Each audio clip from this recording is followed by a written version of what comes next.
In times of trauma and adversity, we must create space for connection by sharing a story of hope. Welcome to Stories of Hope Worldwide, hosted by Kerry Atherton. This podcast shares inspiring stories of individuals who have faced significant challenges and emerged stronger, offering hope and resilience to listeners all over the world. Join Kerry, the founder of Stories of Hope, every week to hear these remarkable journeys and find strength to overcome your adversity. Now, let's listen in to this week's conversation.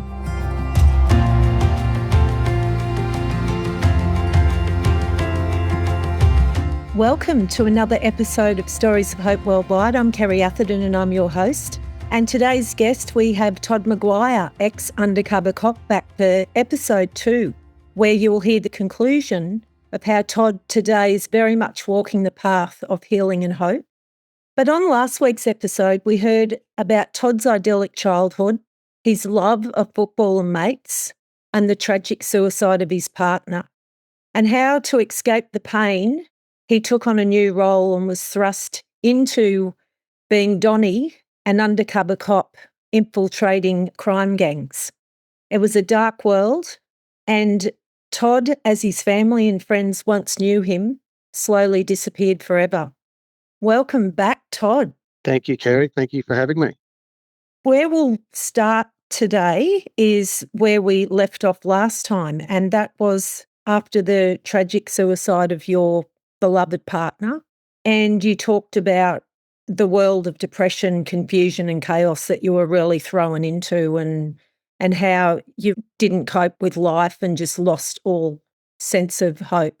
And then the new challenge came up about maybe potentially being an undercover cop. And you thought, well, I've got absolutely nothing to lose here. 100%. Yep. And so can you just take us into the start of that? But I also want to talk about initially, because you've got a beautiful family today. I do. And you met your lovely wife right at the crossover between Todd and Donny. Yeah. It was, she was living with a police officer when I was working at Intrapilli. And our paths were crossed a few times at send-offs at the RE Hotel at Toowong and a few places like that, and sort of half knew who she was, whatever. I wasn't looking for anything. I don't think she was looking for anything either. Because what is it, till about November, there was some sort of party going on and we just started talking and sort of went from there, really. Yeah. What do you think she was attracted to then? Have no idea, to be honest with you. Oh. Well, you were known to be the life of the party, weren't you? Yeah, but probably not then. Maybe not then. No, I know. No. That's right. No, I have no idea. No idea. No, because I probably wasn't in a really good place either, so I don't know what attracted her to me. Well, look, thank goodness she was attracted to you, because she's a wonderful partner today, and she's just been very much part of your journey of healing and hope and bringing some grounding to your life. But let's get right into it.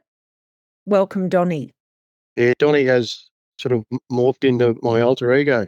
I think everyone now has their alter ego when they do things that they're not really proud of and they blame it on their alter ego.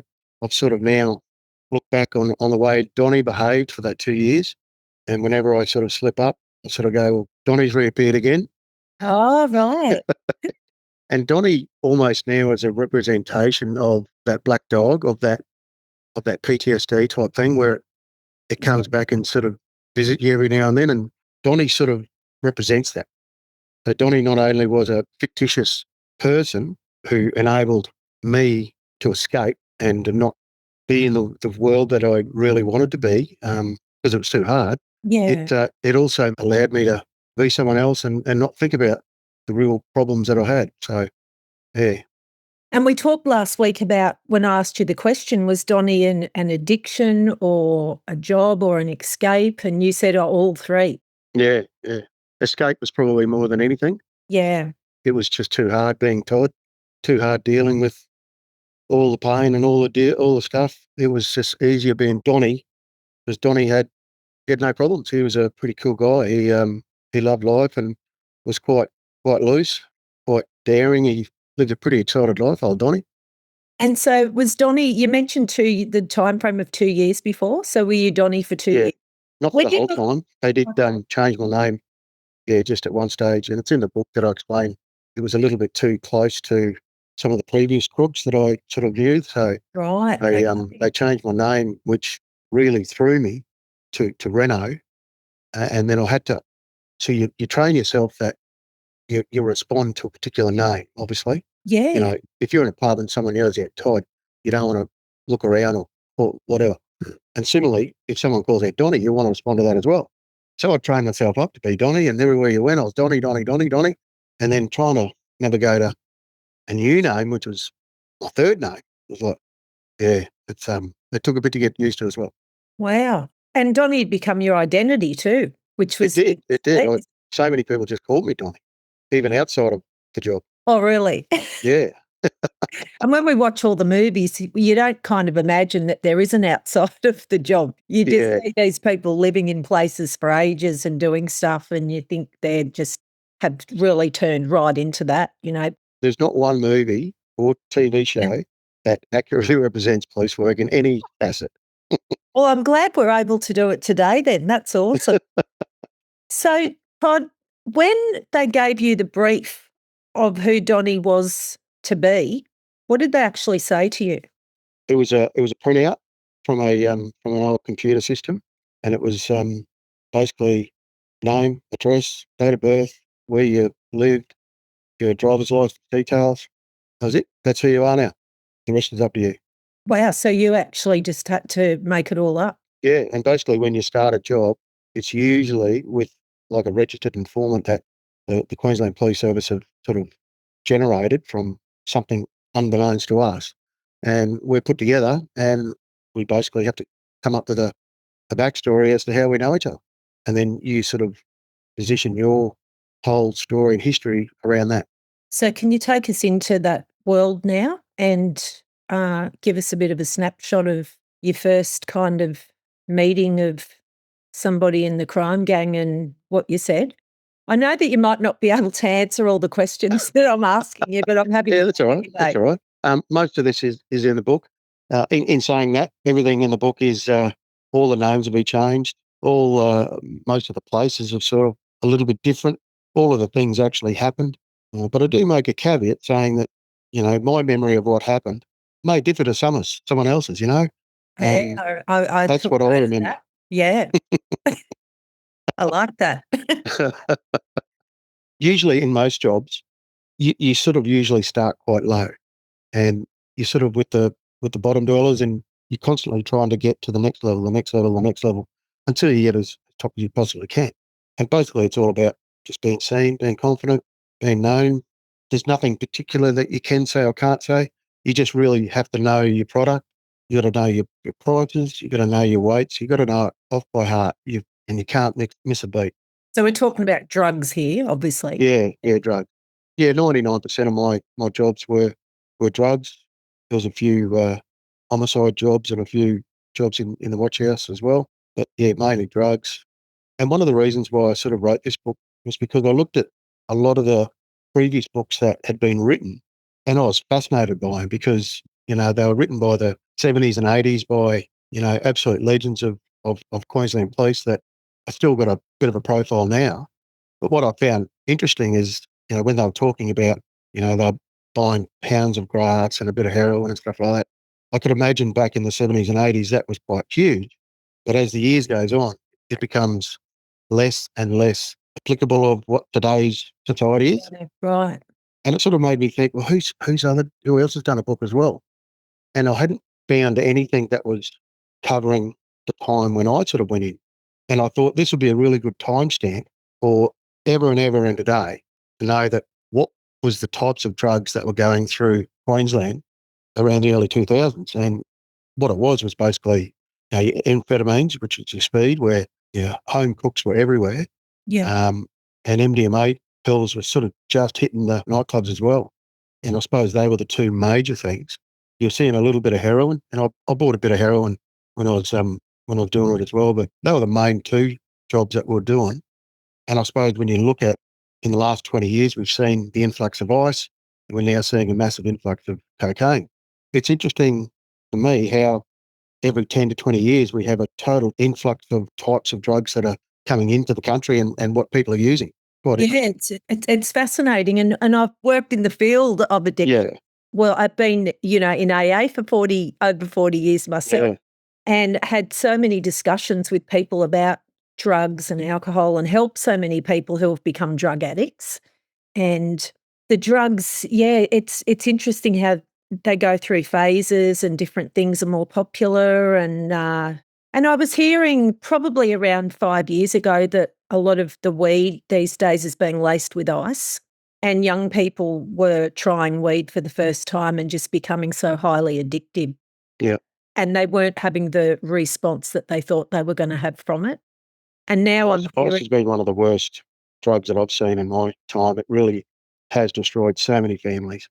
I know it's the drug that steals your soul. And I recently interviewed a woman that was an ice addict who actually started the anti-ice campaign in Australia, and her episode's coming up soon. And also a former bikie who developed a fierce ice addiction. And just seeing the quick destruction is just really just so devastating to watch, whereas other things take time, and this is just like an instant addiction that anyone can become addicted to with ice, and it just takes everything. Yeah. When you were with drug dealers and crime gang members and that, I mean, I keep going back to what you see in the movies, all right, because that's the only reference that I have. You see that the person that's the undercover cop is kind of put on the spot to try the drugs. Did you have to do that? No, I didn't have to do that. How'd you get out of that? Well, sorry, there was one occasion where I did, but every other time, because speed was the majority of the drugs that I was buying, most people injected that because they said they loved the feel for steel. And I just said that I hated needles. And what I would say is that I'd just bomb them, put some in a tally ho and just down the hatch, and I'd just pretend to do that, and I didn't know any different. So, Right. Good work. um, when I say the harder drugs, I certainly didn't touch any of that. Yeah. Cannabis was something that was used fairly regularly. Yeah. A lot of the times, alcohol wasn't even part of their world. But I know one of the informants said to me, "Hey, you go over a mate's place and with a six pack, and you sort of have a bit of a chat. In this world, we share a bong back and forth. Yeah. And if you don't do that, you're going to look weird." Yeah. Yeah. And that's what I was thinking. That's why I asked that question. Yeah. Well, most times I would try and not inhale it, but to be honest with you, there was times that I definitely felt affected by it. Yeah. And I guess, the ultimate goal is to not blow your cover, isn't it? Yeah, and every time that I did it was purely for a reasoning of not blowing my cover. Oh, I exactly. felt that would have, if I didn't do it, not every time I felt that my life was in danger, but I knew that it would have ended the job, and that's probably not what we wanted. So it felt like you had a bit of pressure to keep that going, and there'd been a lot of money, a lot of time invested in it, a lot of police officers working on it, and you sort of had a bit of personal pressure to keep it going just to make sure that the success of the job. And what was the initiation?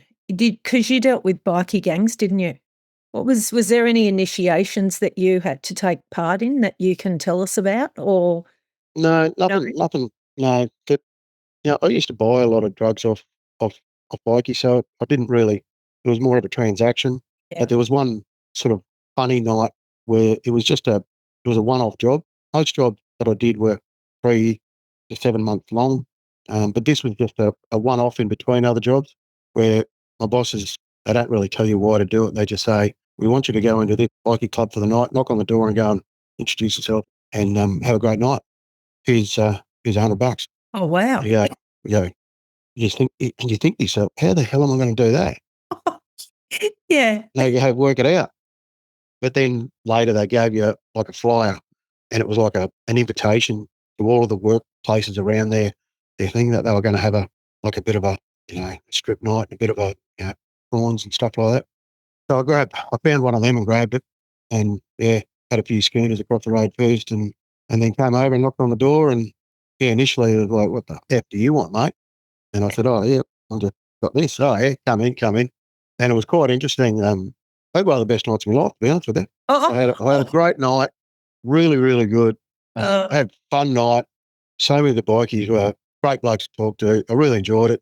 I mean, I'm no small bloke either. I'm 6 foot and 110 kilos. And these blokes, they dwarfed me. They were like close to 7 foot, 6'5". They were just big men and pretty imposing. You didn't want to put a foot wrong. So now I'm just sort of chilling out, playing pool. Ended up at the bar with a few blokes, and we sort of somehow had all of our arms around each other with all these bikies, and we're just passing the doobie down the bar and back, and just having a bit of fun. And it was all very lighthearted. There were strippers up there was motorbikes. Awesome night. And anyhow, so I sort of had a bit of a fun thing with them. It was a bit of a laugh, and then sort of started playing pool. And then there was this fella that I saw out of the corner of my eye that I played footy with down the Gold Coast. No, really? And that was one of the first time, the only time I've really had this happen to me. And I had shit myself, and I thought, how am I going to do this? And he's picked me straight away, and he's come over and, hey, Todd, how you going? What are you doing? And I'm going, who the fuck are you? And he's going, mate, you played down Gold Coast. I was in reserve grade, you in A grade. And I said, mate, I'm from Sydney. I've never heard of that place. What are you fucking talking about? And then just as the music stopped, he goes, weren't you a cop then? Oh. And it just sounded so loud to me. Oh, wow. So I decked him. I knocked him out. Did ya? Yeah. I don't even remember why I did it or how I did it. It was just a reaction. And I went, shit, I'm out of here. So I remember I was busting for the piss, so I went to the toilet because I had to sort of walk a fair way to go and be picked up by my controllers. And then a couple of the bikies, like there was a fair few of them walk in. Sort of going, what the fuck did you do that for, mate? That was my brother. And I'm going, fuck. And I'm going, I'm in trouble here. Fuck. I was also in that mode where, Donny didn't give a shit either. So I've tried my best. I said, mate, he fucking tried to grab my balls, mate. He's a puff. I said, mate, I'm sorry if that's your brother, but he loves boys, mate. I'm sorry about that. They're the same blokes that I was at the bar with. So end up being a bit of a practical joke. Like, even one bloke sort of pulled out a shotgun and fucking went, fucking say your prayers, mate, fucking this into you. And that's where I went, fucking do it then. Do it. I don't give a shit. Fucking do it. So he pointed the gun at your head? 6 foot, 8 foot away. And I sort of said, well, yeah, mate. And they said, that fucking bloke said he was a cop. I said, yeah, apparently I am. Fucking, you're all under arrest. Put your hands behind your back. Come on. Fucking just come quietly. And like, I was sort of making them laugh a bit, like, yeah. Even though I was saying exactly what I was like, and they just went, well, he fucking obviously can't be, like, fucking the way he's carrying on. Yeah. And I'm going, no, fucking, you're all under arrest, fucking come quietly, fucking go on. And they go, I said, just fucking do it. If you think you're fucking in, do it. Anyway, they sort of going, fuck yeah, fuck. We knew he was a fucking fag anyway. He's not our brother. We were just having a Lendia. I could really hear Donny coming out there. And then I remember one of the bikies fucking said, he wouldn't fucking waste the bullets on you anyway. I was like, gee. You wouldn't even be worth wasting the bullets on or something like that, yeah. Was there any bit of fear inside you at the time? Because I know that there wasn't. No. Back then, Donny had no fear because Donny wanted to die. Yeah, I know. I know you said that, yeah. And that's the paradox. Donny had a death wish. That's on the front of the book, isn't it? That's the book's name. Donny had a death wish because Todd was too weak to do it, but he just didn't want to be in the world anymore because there was so much pain. He just wanted to be with his ex-missus. He really did. He wanted to ask her what happened. Yeah. It was just too hard. But he never really wanted to die. But Donny had these sort of things in his mind going, well, at least my family won't, if I die in this, it might be a little bit more noble, and at least I'll get a boat named after me, and the police will pay for my funeral. They're the things that I was going through my mind instead of the shame of suicide. So I thought to myself, well, I'm going to put myself in that many situations that if it happens, it happens. If it doesn't, but by the grace of whoever, I came out smelling like roses most times. As you hear this story, what Kerry's discussing might be resonating strongly with you. Perhaps you've experienced something similar yourself and are looking for support. Kerry Atherton is an experienced counsellor and wellbeing coach and has private sessions available if you or someone you know needs some help. You don't have to deal with trauma, addiction, PTSD, and abuse alone. If you'd like to talk about today's episode or your own experiences, book a session with Kerry at empowerlifesolutions.com.au or check the link in the show notes and embrace a future filled with hope. Now back to the episode. After you'd been in these environments and then you'd go home to Peter, your wife, was she your wife then, or were you still? No, we were sort of still very, very loosely sort of seeing each other. We weren't living together. I sort of had my safe house. Okay.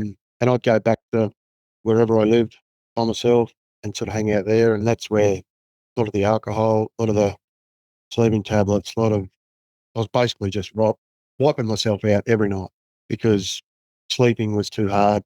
I was having nightmares. I was having just uncontrollable reactions that I just couldn't stop. I would roll over and see Karen there with a noose around her neck and crying, and I couldn't deal with it. I needed to wipe myself out. It was just too hard otherwise. I'd see shadows. I'd see things in the. I'd see her everywhere, basically, thinking it was her. Yeah. Yeah, and I found it really hard to deal with it. That was the only way that I felt that it worked, knowing that you always knew that years later it was going to bite you on the arse, and it did. Yeah. At the time, what do you do? Yeah. And that's why I said at the beginning that Todd, as your family and friends knew you, disappeared forever. You're obviously still here, but nobody goes through the level of trauma that you went through. And in the police force, what you're exposed to there and doesn't come out a different person. And I know that you came out with post-traumatic stress. And they say, there's that complex one that they talk about. Yes, recurring and PTSD, yeah. And that's why I said I can't put it down to one particular thing. There's quite a lot. I mean, I know that the death of my girlfriend Karen was quite disturbing, but yet I put myself in that many situations in Undercover where by all rights should have been dead. I don't know how many guns I really got pointed at me and knives at my throat. And there was times in the book where I honestly thought that was it and never happened. So when I knew it was happening, when I thought this is it, I had such a peaceful, calm acceptance. It was like, finally.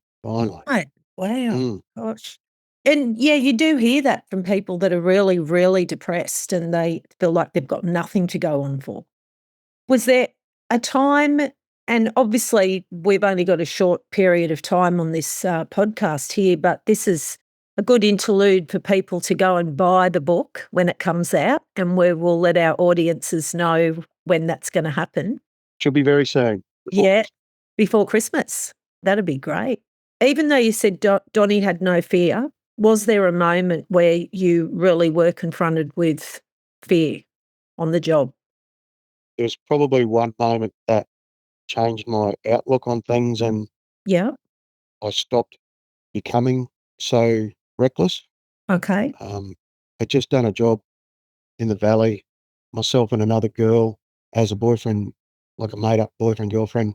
Our job was to go in to the nightclubs and as a cold start, just basically buy as many pills as possible.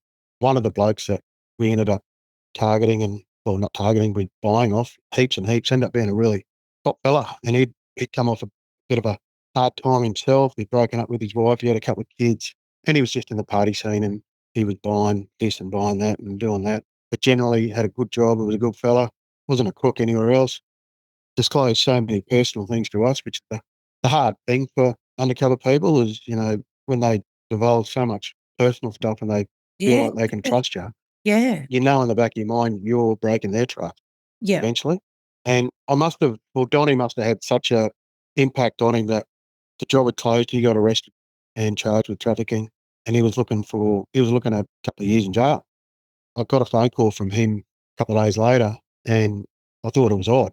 So I thought, is he ringing to give me a spray? Is he giving me, like, you bastard? I didn't know you were a copper. Yeah. But he obviously knew by then because it was told on the day he got arrested. So I was waiting for it. But he was standing on the cliffs at New Farm, and he was going to end it all. He said, "I'm not going to jail. I can't do this. Can't do it." Oh, wow. And I was the first bloke he rang, which I thought, wow, Gosh. wow, shit. Yeah. I'm the one that is putting you in jail. You realise that? But he goes, "Well, I hate no one else to talk to. You're the one that I've been to. You're my mate." Oh, and Wow. that makes it. That really digs a knife in the heart a bit. And he goes, "Mate," I said, "Don't do anything. I'll be there in 10 minutes." I raced across the city. I think I was over at West End or something. Raced across the city, and there he is standing over looking at the edge, and it was just on sundown, and I don't know what come about me, but I went straight over to him and grabbed his hand, and I said, "Okay, let's do it. 1, 2," and he sort of pulled me back, and I said, Oh, "What?" gosh.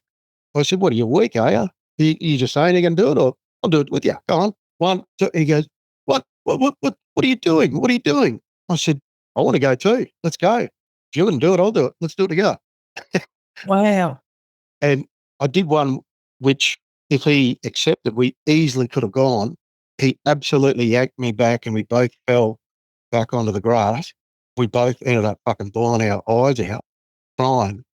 Oh, And then we sat for the next 2 or 3 hours on a park bench just talking. He was just mainly talking about his family and how his kids and all that sort of stuff. And that was the first time when I went, "Do you know what you're going to put on your family? You're going to pass the black dog onto your family, how Karen passed it on to me. Is that what you want to happen?" And I then told him what had happened to me, all those sort of things. I told him what had affected me and how it affected me, how it affected the families and so forth. And it sort of stopped him, and it made him go, "Okay, yep, my kids don't deserve that. That's good. I'm happy with that." That was essentially the result of yeah. it. So that was a real light bulb moment for you, and obviously Well, you passed on to him as well. yeah. And I remember going home to my safe house that night, and it was the first time where I probably first ever let the walls down and just uncontrollably sobbed all night. That's when I realised, what am I doing? What the hell am I doing? I don't want to be like, I don't want to die. I never wanted to die, but I Yeah. just wanted the pain to stop. I don't want to do that to my family. I don't want any of that shit. And from then on, and it was almost near the end of my undercover work anyway, I sort of started becoming a little bit more cautious. Right. Would you say Yeah. that was the turning point for It you? was a one major turning point Yeah. in terms of my thought processes on it. The next turning points were obviously getting married and having a child. That's when it really kicked me up the arse and said, "This is not about you anymore." Yeah. Mm. Did you turn to Peter and share with her about that night, or did you keep that to yourself initially? Yeah, initially I wouldn't have usually told Peter much at the time. I let time sort of go a bit, and then I sort of say, "This is what happened back then," because I don't want her to didn't want ever put her in a position of knowing stuff that much, or even being in a position that she shouldn't know something. So no, I felt it was unfair to tell her too much because it would have stressed her out a bit. Yeah, I get that. Mm. Actually, while I think of it, Yeah. what I used to do in one of the jobs, I used to buy a large amount of speed off this fella up at Serena in Mackay, but I'd be driving from Brisbane or Rocky from there, so I'd be in the car for a fair bit. But as I was sort of approaching Serena, I'd ring Peter and say, "I'm just about to do a buy. You don't hear from me in an hour. Come Oh, looking for me," type thing. right. Yeah, Did you yeah, used to do that all the time, did you?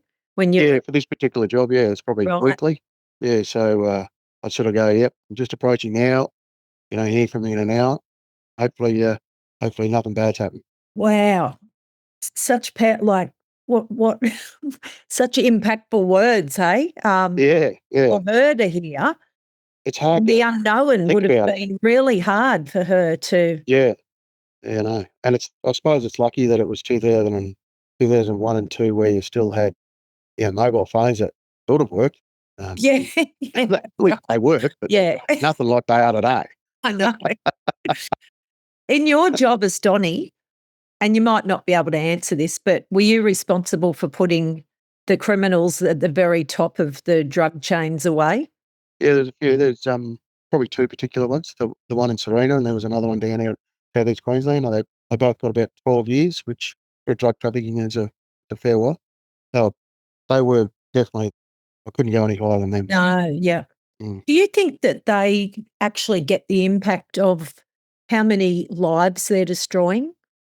Or do they block that out and are they just, mesmerised by the money and the lifestyle? Because the reality is, isn't it? And I hear all the lives that have been destroyed in my counselling and in AA and NA, but do you reckon they get it? Do they understand how many innocent lives they're destroying through drug dealing? Hard to know, isn't it? You'd have to assume that they don't and must only see the money, or they can justify it in another way where they say, well, not forcing it on anyone, they're willing participants, but I suppose they don't understand the repercussions of what that happens. I mean, I actually just remembered after I asked you that I interviewed he's on my podcast, and he was one of the biggest drug cartel bosses in Colombia. And there was a Netflix show that was done that he kind of was one of the stars of, and it was called Cocaine Cowboys, the Kings of Miami. And he actually said that he didn't realise the lives that he was destroying. yeah, interesting, isn't it? Yeah. I've never had those conversations with those particular. No, you guess you would, Yeah. would you? Not even, no, I've He's never not had going to that. ask them, oh, do you feel guilty? Yeah. Oh, gee. So you've had that light bulb moment. How did you start to turn off from being Donny when you'd go home to Peter and know that you were Todd? Because even though when you finished being the undercover cop, I can imagine, and I might be wrong, but that the residue of Donny was still there. It would have been hard to just switch him off like that. Yeah, I think it's sort of, I suppose, over time, I think time just erased it. So I would have been 80% Donny, 20% Todd, and then as the time went on, just less and less Donny. Was there anything you had to tell yourself or talk to yourself in your own head about to kind of try and get some semblance of Todd back? I honestly don't remember. Yeah, okay. I was still in a state where I was just floating. I didn't think about anything too much, to be honest with you. I was still, what it did for me, I became so angry with the world. I became everything that I thought that I knew, I didn't believe in anymore. Didn't like people. I didn't trust anyone. I just didn't like how the world was. Everything was bad. Everything was bad. There was nothing good that I could see, which that's the only thing that I was focusing on in my life at the time. And I was just doing whatever I could do to keep my head afloat. Yeah. Mm. So how long have you been married to Peter now? We're almost 20 years now. So, Oh, we've wow. got a, Yeah. we've got a 19, 20-year-old son, and yeah, life's great. Oh, that's awesome. So when did the healing journey really begin, do you think? Because I know PTSD can just stay around for so long until you reach out for help. So have you Yeah, been I through probably a had a real. process over the last 20 years of trying to reach out for different help? What did or didn't work, or when did you reach out for help? I went to numerous. Everyone kept saying to you, go and speak to someone. Go and speak to someone. For me personally, I didn't feel it worked. I tried everything. I really did. And I felt more distant the more that happened. EMDR treatment, all those things. I kept on saying, look, it just doesn't bring it back. Yeah. That's all I was focused on. My mind wasn't ready. My Yeah. mind wasn't ready for it to happen. And I think 2020 there was a few personal other things happen, and that's when I really hit rock bottom. And that was sort of went to my boss at work, sort of saying that I'm really struggling. Yeah. And You're in a different job then, weren't you? no, I'm still in the police. Yeah. Right. Um, Okay. and I'd say that was probably the start of me leaving. But you weren't in undercover then, were you? No, it sort of left. I was a sergeant here on the Sunshine Coast. Right. Okay. Yeah. So I'd had a fairly good career up until then, but things were really starting to, the wheels were starting to fall off. I was, being asked, why are you so angry at work? Why are you snapping at people? Why is this? Why is all this happening? And I told my boss what had happened, and, initially it was great. I thought that he heard me, but it was the beginning of the end for me in terms of I could tell he was pushing me out. I was leaving me out of things. Yeah, then it become big angst between two of us, and it was pretty bad. So I Right. sort of just started looking elsewhere and finally found a job outside of the police. So I finally finished in October 23, and I think that was when I really started the healing process. Yeah, started writing the book. The book has been a game changer. That's awesome. And it's the power of journaling, isn't it? Getting everything down on paper and getting your thoughts out and your feelings out and Yeah, your stories out. And yeah. I don't know what it is. It must be that, but I know that I didn't know how to start it. yeah, And once I started, but there was days that I couldn't stop. I didn't want to stop. I was like, I don't even want to go to bed. I just want to keep writing. yeah, Loved it. I know. Yeah. Great, isn't it? Mm. So I actually punched out the book quite quickly. Like it was because I enjoyed doing it so much. And interestingly enough, we met at a book launch of the former CEO of Fearless, the PTSD organisation, which I'm an ambassador for. Yeah. And I think I've said this to you, that since I've been on this journey of writing the book, and it's opened so many doors to meeting people like yourself and so many others that I would never have had the opportunity to do. And it's just, I'm so grateful for it. It's Yeah. awesome. I love it. Yeah. Oh, I'm that's really great. enjoying this next journey. I've always said I always wanted to make some sort of sense of why Karen died. Yeah. I feel now this is it. I've never been able to make any sense of it, or nothing good had ever come from it. Yeah. And I'm now thinking, this is it. Wow. I wanted to leave a good legacy for the young fella, Clark, that, Yeah. you know, he's got very limited memory of his mum. And I wanted to reiterate to him that she was a good person. She loved him very much. And, she was just sick at a particular period of time. It didn't make her any different to anything else. Yeah. Well, that's a Mm. beautiful message, Todd. Yeah. Yeah. So, Todd, today, as we kind of close up now, what are your self care strategies to keep moving forward in the healing process? Um, yeah, exercise. I love exercising. I love getting involved in rugby league coaching for probably 15 years now. Hanging around this year I was assistant coach in A grade on the coast here, and just being around the blokes that are sort of just becoming adults. I feel I can influence them. I feel I have a bit of a knack. I can tell who's struggling and who's not mentally. I can because I can see so much of myself in 'em. You've been there. Yeah, Yeah, and I can see the little indicators, I can see that, and I feel that I've just got that thing where I can go over and just put my arm around him and, "How you going, brother? Yeah, you good? Yeah." oh, Little things just, most blokes don't wanna sit down and do the whole, "Oh, I feel like this," or whatever, but you just go, "Mate, I'm here for you, brother." Yeah, and you can shoulder to tell. shoulder, hey? Yeah, yeah, exactly. Not Yeah. face to face. No, no, that's right. It's so great that you can be a mentor to young guys and Yeah, young boys because that's what they need more than ever before now. yeah, yeah, And it's just so amazing and so wonderful to hear the great purpose and meaning that you have to your life now when you're a person that at one point was so hopeless and had nothing to live for. mm, And now to hear your story of hope and recovery and the fact that you're looking forward to the next years of your life and that you have so much to live for is a 100%. real testament to hope because so many Yeah, people that suffer from post traumatic stress have the belief that they're going to be stuck in that pain forever. But you're yeah, an actual testament to the fact that you can recover and can heal with the right support, yeah, 100%. works, and the right things in place. So, as we finish now, Todd, the big question that I always ask everyone is what's your message for the world? Message for the world, big one. Yeah. I suppose further on to what we just said there, things will get better. Things can get better. Don't take the easy option out. By you checking out, the effects on what it will do to your family, regardless of what you believe, is immense. The pain that I've lived with for the last 25 years is unbearable. And you don't want to put that onto your family or your friends. It's just it's just not worth it. It really isn't. If things are that bad, I've always said pack up and just travel around the world. Just do something different. Go and experience something else. Don't get stuck in what you're doing. If you really hate your job, quit. Go and find something else. Yeah. It is pretty easy to get jobs out there now. Like, you don't have to be stuck in a job.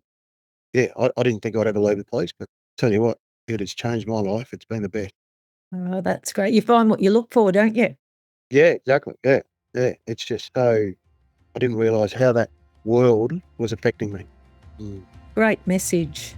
And it's been such a moving and powerful episode, 2 episodes with you. And Todd Maguire, you are a true inspiration to the world and a real testament to hope. Thank you so much. Thank you very much. Appreciate that. Thank you for listening to Stories of Hope with Kerry Atherton. If this conversation helped you, please consider sharing the podcast with a friend or leaving a rating and review on your podcast player. If you'd like to find out more about Kerry Atherton, head to storiesofhope.com.au, where you can purchase her books or find her next event. Check the show notes for links and information about our guest in this episode, and remember, you don't have to walk your path alone.